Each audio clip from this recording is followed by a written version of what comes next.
Hello everyone. So now we are moving in question number 6 of exercise 7.2 NCERT Maths class 9.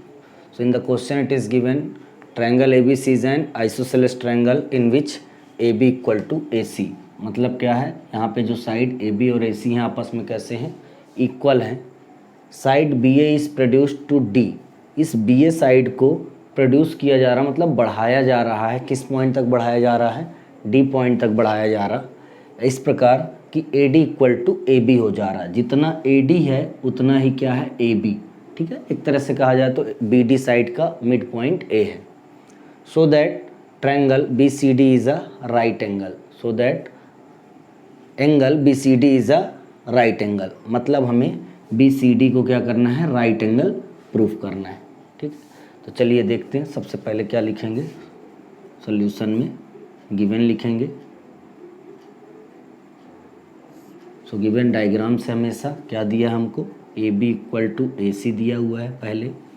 फिर क्या दिया हुआ है, AB इक्वल टू AD भी दिया हुआ है. ठीक है, चलो टू प्रूफ क्या करना है,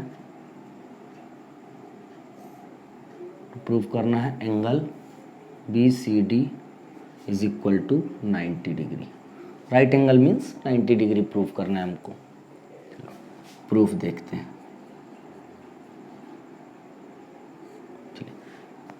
तो प्रूफ करने के लिए हम लोग थोड़ा सा काम करेंगे अपने डायग्राम पे.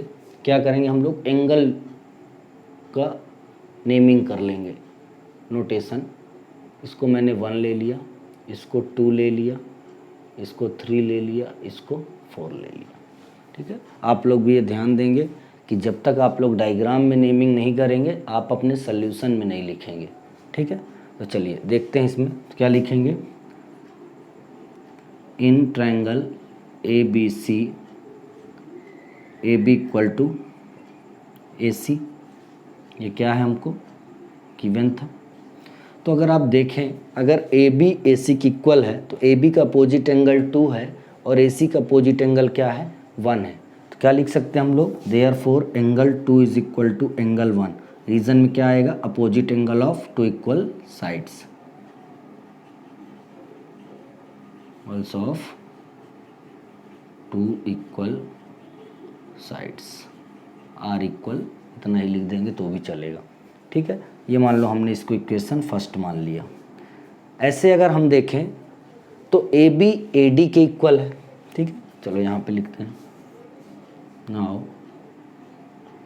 AB equal to AD and AB is also equal to AC.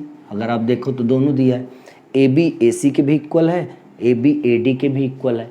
और अगर दो चीज़ें, एक कोई कॉमन चीज़ दो चीज़ों के इक्वल है तो वो दोनों चीज़ें भी क्या होंगी, आपस में इक्वल होंगी. इसका मतलब क्या हो जाएगा, therefore AD is equal to AC.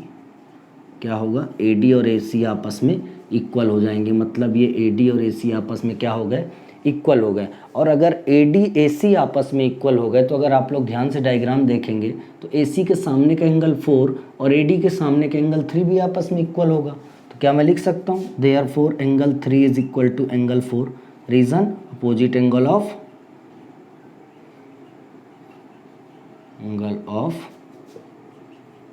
2 equal sides are equal. ठीक है, चलो ये दूसरा इक्वेशन हो गया. अब क्या करते हैं कि फिर से ये बड़ा ट्रायंगल ले लेते हैं, इन ट्रायंगल BCD. ठीक है, क्या लिखेंगे, इन ट्रायंगल BCD. ठीक है, BCD ट्रायंगल देखो बेटा, BCD. BCD ट्रायंगल क्या है, एंगल 1 क्या लिखेंगे, angle 1 plus angle 2 plus angle 3 plus angle 4 is equal to 180 degree by ASPT, angle sum property of triangle. अच्छा आप देखो, C एंगल अकेले 2 प्लस 3 मिला के C है, A एंगल 1 है, sorry B angle, and D angle क्या है, 4 है. तो 1 प्लस 2 प्लस 3 प्लस 4 तीनों एंगल का सम क्या होगा, 180 डिग्री होता है. तो अगर आप देखें तो मैं एंगल 1 की जगह एंगल 2 लिख सकता हूँ, क्योंकि 1 क्या है, 2 के इक्वल है. तो मैं लिख दिया एंगल 2 प्लस एंगल 2. 3 को तो 3 लिखा. अब अगर आप देखें तो 4 जो है वो 3 के इक्वल है, तो 4 को फिर से 3 लिख सकता हूँ 180 डिग्री। अगर आप रीज़न लिखना चाहें तो angle 1 equal to angle 2, angle 3 equal to angle 4। ठीक, इतना हो गया। इसके बाद क्या होगा, अगर आप थोड़ा सा कैलकुलेशन देखेंगे, मैं क्वेश्चंस को हटाकर लिखता हूँ।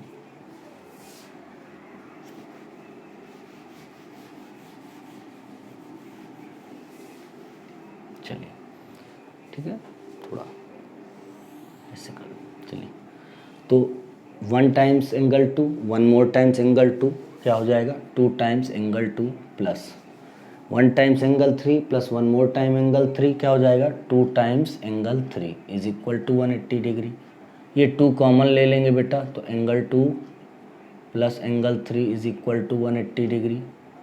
तो एंगल 2 प्लस एंगल 3 कितना आ जाएगा आपका, 90 डिग्री। ये 2 उधर जाएगा, डिवाइड करेगा। और 2 प्लस 3 क्या है, 2 प्लस 3 क्या है, एंगल बी सी डी है, सी ही है ना 2 प्लस 3, तो क्या लिख देंगे, therefore angle B C D is equal to 90 degree. Hence